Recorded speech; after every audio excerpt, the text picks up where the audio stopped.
Hi guys, welcome to the next video in this daily LRDA practice series. So first pause this video, try this set yourself and then proceed on with the rest of the solution.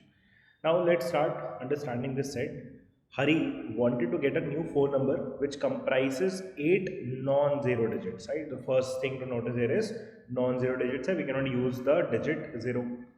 He chose a phone number which satisfied all of the following conditions, with the digits being referred to as the first two A's, it starting from the leftmost digit. So basically what we have is 8 digits and what we cannot use is the digit 0. So पहले represent कर लेते हैं D1, it's a D2, D3, D4, D5, D6, D7 and D8. So these are the 8 digits that are going to be used. Now, we have a lot of conditions in this. Let's start reading them one by one.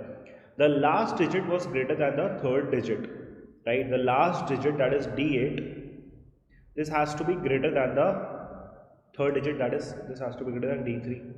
While the fourth digit and the fifth digit taken in that order, fourth digit and the fifth digit, that is D4 and D5 से जो भी number बन रहा है, taken in that order. So units place has to be D5 and tens place has to be D4. In that order it has to be written.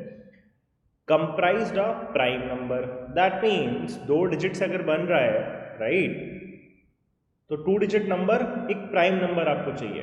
Prime number अगर 2 digit देखोगे तो उसका ये मतलब निकल के आता है कि उसका यूनिट डिजिट क्या होना चाहिए, आपका ऑड होना चाहिए. ऑल्सो 5 यूज नहीं कर सकते बिकॉज कोई भी 2 डिजिट नंबर का जो यूनिट डिजिट होगा, आइदर इट इज 1 और इट इज 3 और इट इज 7 और इट इज 9. 5 नहीं हो सकता because any 2 digit number ending in a 5 is always divisible by 5, so it cannot be prime number.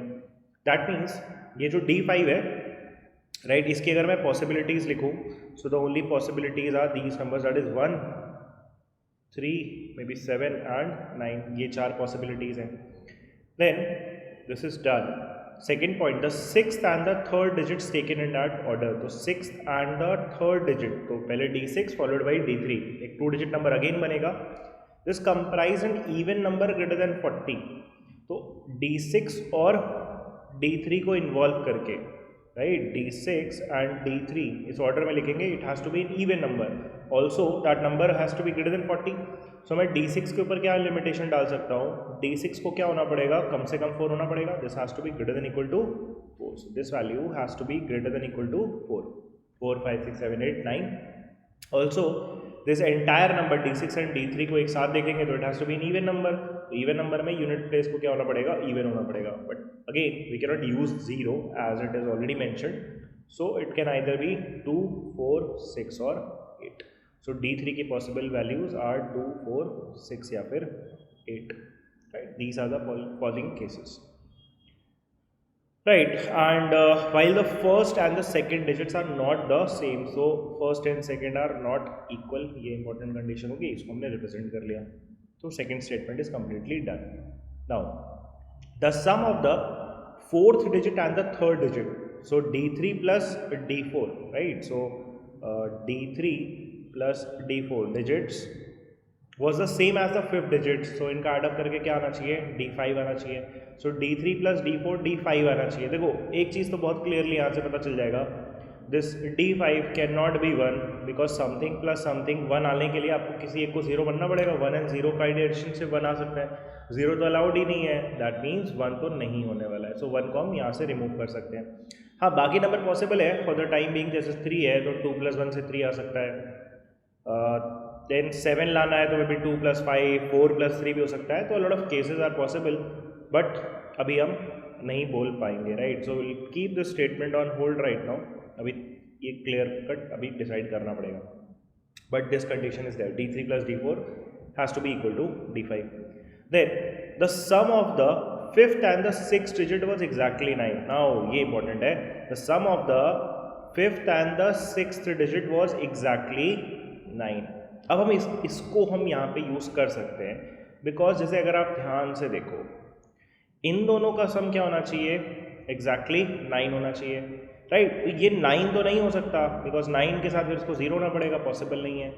इसको 7 अगर लिया आपने तो इसको 2 होना पड़ेगा 9 बनाने के लिए, but it has to be greater than 4. तो 7 और 9 नहीं हो सकता. So the only possibility left for D5 is 3। तो एक नंबर अपने को यूनिकली मिल गया, that is this D5 has to be 3 और इन दोनों का सम आपका क्या आना चाहिए 9 आना चाहिए, that means this has to be 6, right. And also D3 plus D4 was D5, तो अब ये भी स्पेसिफाई हो जाएगा बिकॉज इन दोनों का सम आपका D5 आना चाहिए। अब ये 3 बनना है, 3 बन ही किससे सकता है, यहाँ पे आप या तो 2 4 6 8 होगा, राइट। तो यहाँ पे आपको 2 ही रखना पड़ेगा and this will be followed with a 1। So 2, 1, 3 and 6, these 4 numbers are uniquely figured out, right? Now these 4 statements are completely done. Acha, not the second part of this is left. While the 6th and the 7th digit, so 6th and the 7th digit taken in that order comprise a prime number. Okay, ये आपका D6 तो 1 मतलब 6 है, 6 के साथ आपका एक number 60s में आपको कोई प्राइम नंबर ढूंढना पड़ेगा because D6 followed by D7 that 2 digit number is prime.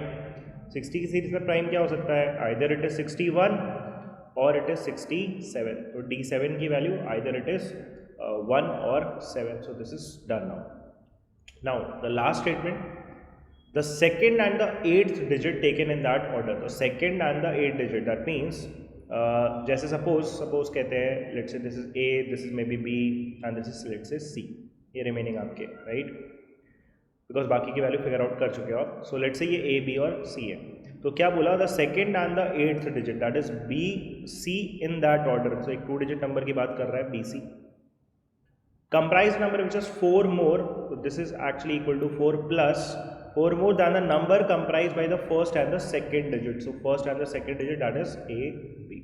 तो अब अपने को वैल्यू फिगर आउट करनी है। एक कंडीशन आपकी याद रखना ये वाली थी जिसमें बोला था the last digit was greater than the third digit, that means C की वैल्यू क्या होनी चाहिए, 2 से बड़ी होनी चाहिए, right. So we have this condition still in place, C has to be greater than 2, so C has to be greater than equal to 3।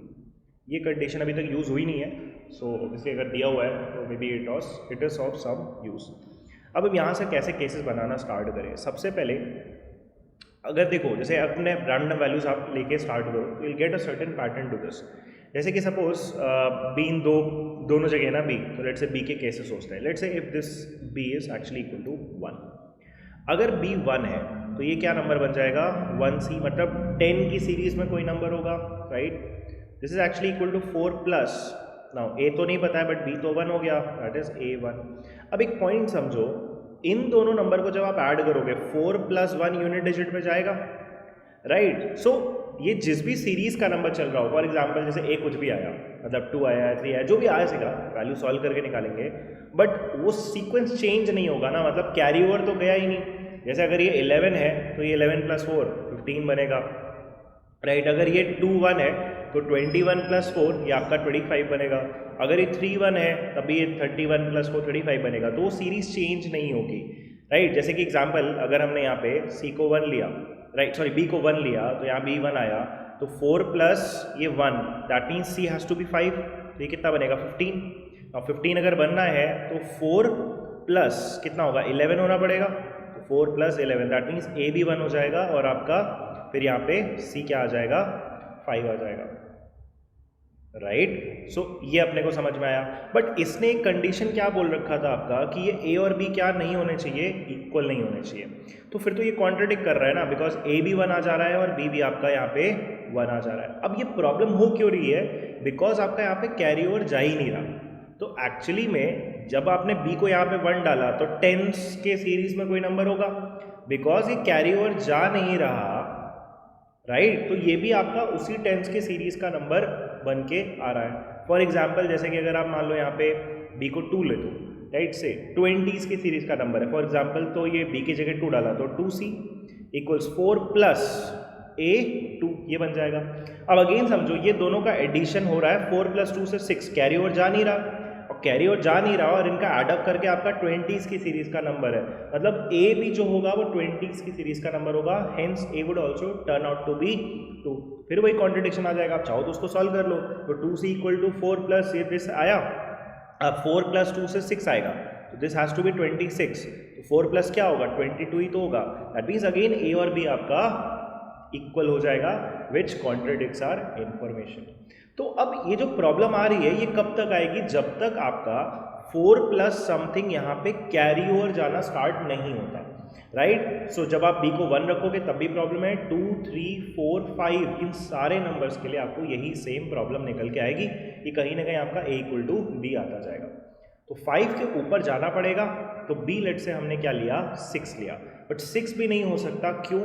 क्योंकि अगर आप b को 6 रखोगे तो 4 प्लस 6 यूनिट डिजिट, फिर आपका इस एडिशन का जो c से रिप्रेजेंटेड है वो क्या आ जाएगा, 0 आ जाएगा, बट 0 तो अलाउड ही नहीं है, दैट मीन्स 6 भी हम नहीं ले सकते। तो हम 6 के बाद जो फाइनल हमारे पॉसिबिलिटीज़ बचे हैं उन पे हम चेक करना चाहेंगे कि कौन सा आपका केस फिट बैठ रहा है। तो हम 7, 8 और 9 के लिए में भी चेक करेंगे क्या यूनिक पॉसिबिलिटी आ रही है और we are still having those multiple possibility. तो लेट्स से फर्स्ट केस अगर b अपना क्या आ गया, 7 आ गया, तो ये क्या बनेगा, 7c, this is equal to 4 plus a followed by 7। Now अब 7 और 4 ऐड करके आपका यूनिट डिजिट पे 1 देगा, दैट मीन्स ये गारंटेड है कि this has to B 71।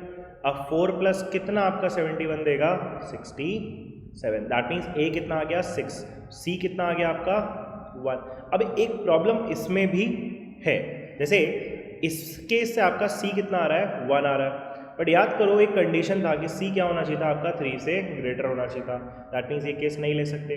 Let's go for the second case, जब यहाँ पे आपका b लेट से कितना आया, 8 आया, तो ये नंबर कितना बनेगा, 8c, this is 4 plus a आपका नहीं पता and this has to be 8, तो 8 प्लस 4 यहाँ पे आपका c क्या आएगा, 2 आएगा, that means this has to be 82।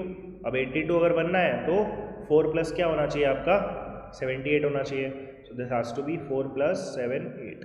तो अभी आपका a कितना आ गया, 7 आ गया, और आपका b कितना आ गया, 8 आ गया, और c कितना आया आपका, c आपका 2 आ गया, बट अगेन प्रॉब्लम है कि c has to be greater than 3, that means ये केस भी वैलिड नहीं है। तो एक ही पॉसिबिलिटी बच रही है, बिकॉज आंसर आना है तो वो b इक्वल टू 9 के लिए आंसर आ जाएगा। लेट्स डू दिस, सो इसको हम यहाँ पे करते हैं। सो लेट्स से अगर b मैंने 8 लिया, 9 लिया थर्ड केस, तो ये क्या नंबर बन जाएगा, 9c, this is actually equal to 4 plus a followed by 9। Now 9 plus 4 से आपको 3 मिलेगा, दैट मीन्स दिस इज 93, और 4 प्लस कितना 93 देगा आपको, 89। तो अभी a आपका 8 बन जाएगा, c आपका 3 बन जाएगा, दिस इज ऑल्सो सेटिस्फाइड, और b आपका 9 बन जाएगा। तो यही आपके वो फाइनल यूनिक वैल्यूज हैं। So b has to be kept at 9, then c has to be kept at 3, and finally a has to be kept at 8। तो ये है आपकी वैल्यूज 8, 9, 2, 1, 3, 6। इसके लिए D7 के लिए we can have both the cases, that is 1 and 7, और finally D8 के लिए we have this 3। Now we can directly jump to the problems. So the first problem says, in how many ways could Hari have chosen his four number? तो यहाँ पे अगर आप notice करोगे सारी यूनिक वैल्यूज हैं except for it is D7, तो इसके 2 पॉसिबिलिटीज़ हैं, तो आपके total possibilities for the phone number can also be 2। So the answer to the first problem becomes 2. Now what is the 8th digit of the fourth of his phone number? तो 8 digit आपका unique निकल गया, that is to be 3. Now next, which of the following is the number comprised of by the 5th and the 2nd digit? So 5th and the 2nd digit, ये number क्या बनाएगा in that order, 39. So this has to be 39, answer to the third problem. And what is the difference between the first and the last digits of the phone number? So first and the last digits of the phone number के बीच में difference कितना होगा, वही difference जो कि 8 और 3 में होगा, and the answer turns out to be 5. Right, so this is how we solve this particular problem. Again, if you have any doubts, you can just put that in the comments also. Thank you.